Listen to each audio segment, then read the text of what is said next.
Hey guys, welcome back here to today's edition of Intuitive Angling, and appreciate you guys swinging by the channel to hang out with me a little bit.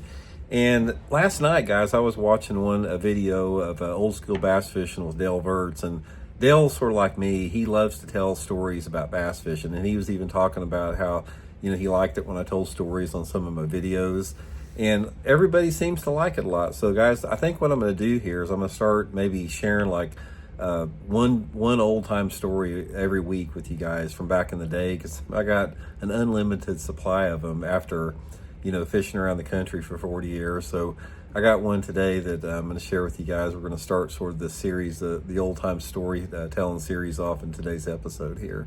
Also, guys, before we get started, a couple quick things just to remind you guys the favorite part of the videos, all the housekeeping tips. There's still like another week and a half left. Tackle Warehouse has got their 12 days of Christmas sale going on. Great time to get some tackle now, guys. You need some gifts or just need to get stocked up. A lot of good sales. I'll put my Tackle Warehouse link in the description of the video if you guys would like to use that.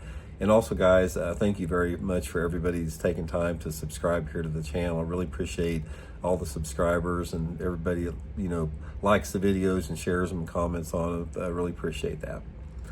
Okay, guys, one of the things about tournament fishing that I do not miss a lot as far as fishing the national circuits, because I'm fishing a lot more regionally right now. I don't travel like I used to, but I did for many years, coast to coast, all the time. I was gone as much as a truck driver fishing tournaments, for 35, almost 40 years.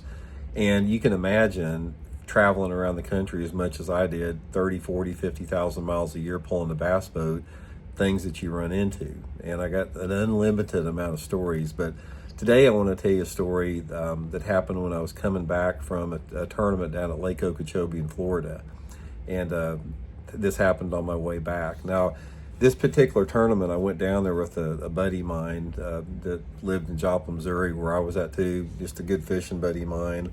And he passed away a couple of years ago. He was named Dennis, and Dennis is like, a lot of you guys that may have known him, he's like, he looked like Hulk Hogan. He was like a bodybuilder. The guy was freaking huge.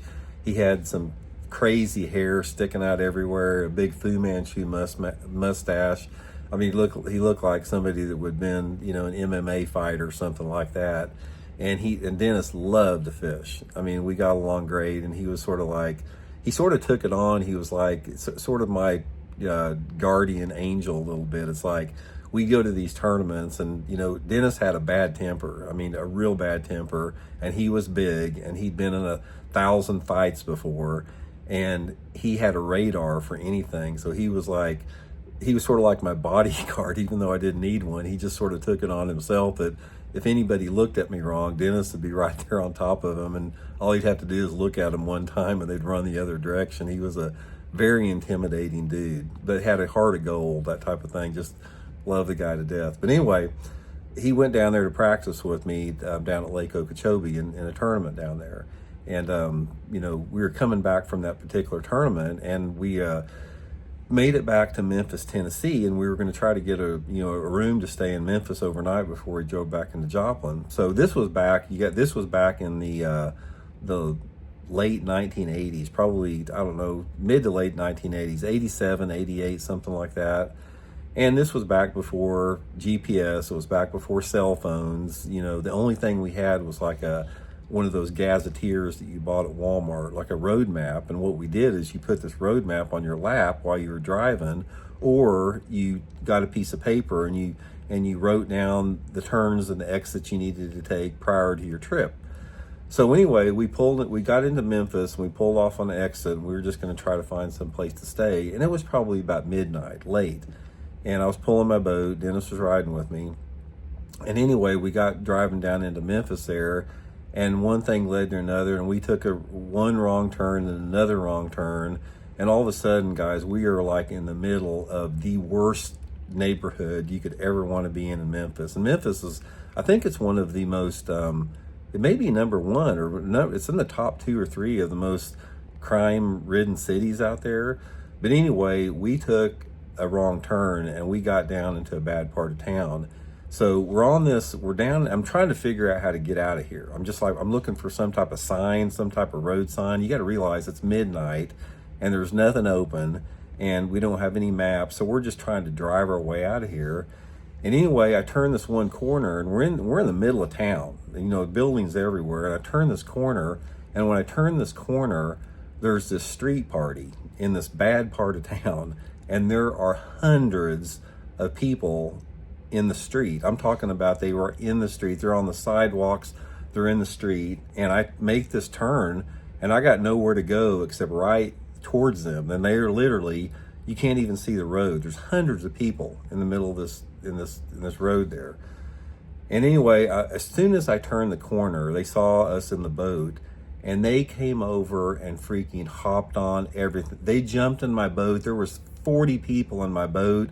There were people jumping on my truck. They were on the top of the truck, on the hood, rocking the thing, yelling at us. And I'm like, you know, I had a weapon with me, so it's like, you know, but what goods? I had it was a 45 revolver, so it's like I've got 6 shots in the thing, and there's hundreds of people. I don't know what's going on.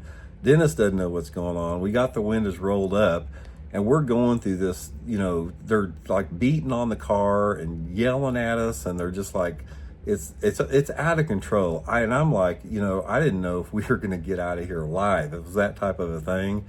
Bad part of town too, at midnight in Memphis. So anyway, we slowly make our way through there, and you know, gradually, one by one, they started, you know, jumping off and, you know, rocking the truck and everything. And we finally made it. This was about a block we had to go through, and finally we got through there and made it out of there.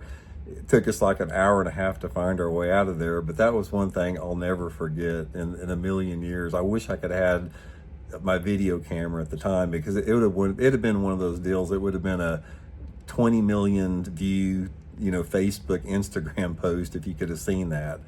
So anyway, that's just a quick story, guys. That was just one event like there out of thousands that have happened over the years, but I wanted to take a little second to share that with you guys. So anyway, hope you're all well. We'll talk later.